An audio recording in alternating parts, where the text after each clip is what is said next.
এত ব্যস্ত আপনি, নামাজ পড়ার টাইম নেই, আল্লাহর হুকুম মানার সময় নেই।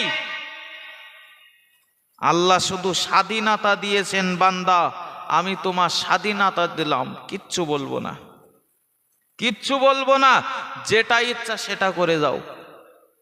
তা না হলে রিজিক নেবেন আল্লাহর, তা না হলে এই জবান দিয়েছে আল্লাহ আপনাকে, আর সেই আল্লাহর বিরুদ্ধে বলবেন টক শোতে বসে।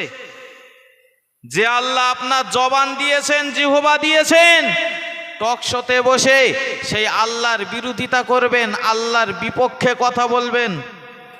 আল্লাহ শুধু স্বাধীনতা দিয়েছেন, বান্দা যা ইচ্ছা বল, স্বাধীনতা দিলাম, তো যেটা ইচ্ছা সেটা কর। একদিন আমার কাছে হিসাব দিতে হবে, একদিন তোকে ফিরে আসতে হবে আমার কাছে, সেই দিন সব কিছু জীবনের হিসাব নেব আমি আল্লাহ। সেই দিন আমার কাছে হিসাব দিতে হবে সব নিয়ামতের জন্য। আনিন নাইম, নিয়ামত যেগুলো দিয়েছেন না আল্লাহ, চোখ দিয়েছেন আল্লাহ, আল্লাহর দেওয়া এই চোখ দিয়ে আপনি কতবার আলেম ওলামার মুখের দিকে তাকিয়েছেন, কতবার আব্বা মায়ের মুখের দিকে তাকিয়েছেন। এই চোখ দিয়ে আপনি জীবনে কতবার কুরআনুল কারীমের দিকে তাকিয়েছেন, দেখেছেন। আর এই চোখ দিয়ে মোবাইলের গান সিনেমার পর্দায় কতবার তাকিয়েছেন, সবের হিসাব হবে, রেহাই পাওয়া যাবে না। এই কান দিয়েছেন আল্লাহ, এই কান দিয়ে হালাল জিনিস শুনেছেন কতটা, হারাম জিনিস শুনেছেন কতটা, বলো। আজকে এই নবী দিবসের মজলিসে আপনাদের কাছে আমার এটাই অনুরোধ, বাপ চলে বলো একদিন যেতে হবে। এ ব্যাপারে আমরা সবাই একমত তো নাকি? চলে যেতে হবে না? অবশ্যই যাওয়া লাগবে।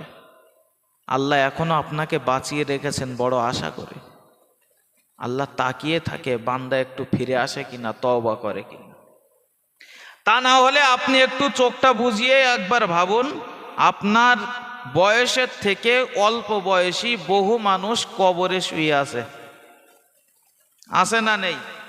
একটু ভাবেন, আপনার থেকে অল্প বয়স কবরে শুয়ে আছে।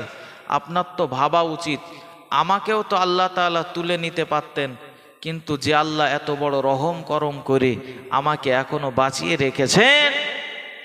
আল্লাহ তাআলা জীবনে বহু ভুল করেছি, অন্যায় করেছি, ত্রুটি করেছি। আল্লাহ আজকে নবী দিবসের মজলিসে বসে আমি তওবা করছি, জীবনে আর ভুল করব না, সুন্নাতগুলো পালন করে চলবো। আল্লাহ তোমার যত নাফরমানি করেছি আল্লাহ মাফ করে দাও, আর কোনো দিন জীবন থাকতে ওই নাফরমানি কাজ করব না। জীবনে বহু লটারির টিকিট কেটেছি, আল্লাহ এই নবী দিবসের মজলিসে বসে তওবা করছি, আমরা আর কোনোদিন লটারি কাটবো না, মদ খাবো না, জুয়া খেলবো না, জি এমনি করে হারাম জিনিসের সাথে রোজগারের সাথে আমরা জড়িয়ে থাকবো না। 100% বলছি, কেউ যদি অন্তর দিয়ে তওবা করে জীবন থাকতে গুনার দিকে আগিয়ে যাব না, আল্লাহ তাআলা গোটা জীবনের সব গুনাহকে মাফ করে দেবেন। জোরে বলেন, আর একটু মহব্বত করে বলেন। নবী বলেছেন গাভীর ওলান থেকে দুধ টেনে টেনে বার করা হয়, হয় না? দুধ টেনে বার করা হয়, ওই দুধ গাভীর ওলানের ভিতরে দ্বিতীয়বার আর ফিরিয়ে দেওয়া সম্ভব? সম্ভব?